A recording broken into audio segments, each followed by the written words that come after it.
You might be surprised to see that I'm using a boxed cake mix today. I know, you probably thought old-fashioned, he's going to make it from scratch, but boxed cake mixes have been out, over a good 60 years, so this is totally old-fashioned in my book. Here I'm adding a mixture of butter and oil. As I mentioned in my other cake videos, the butter for the flavor, the oil, so when it's room temperature, it still has a great moist feeling. Full recipe is in the caption below. One thing that I think makes a big difference is I'm using a white cake mix instead of yellow. And yellow is not just a color, but it's a flavoring, and when we're adding our own extracts, I really want the flavors we're adding to show through.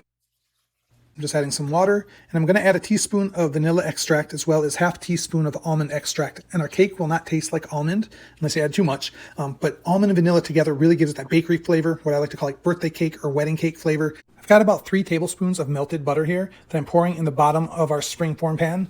By the way, you can use any pan you want to. I just like using this for upside down cakes, and I'll show you why in a minute. Brown sugar, I'm adding about a ½ cup here, and I really want to just distribute it evenly around the bottom of the cake pan. And once you think you have just enough, I like to add a little bit more. You'll notice I'm using pineapple tidbits instead of the rings of pineapple. It's just what I prefer because I want to make sure that every bite is covered in pineapple. And in goes our delicious buttery cake batter. We're going to be sure we cover all of the pineapples completely and do our best to get it even on top. If you watch my last cake video, you'll know that I'm only putting about 95% of the batter in the pan and reserving the other 5%.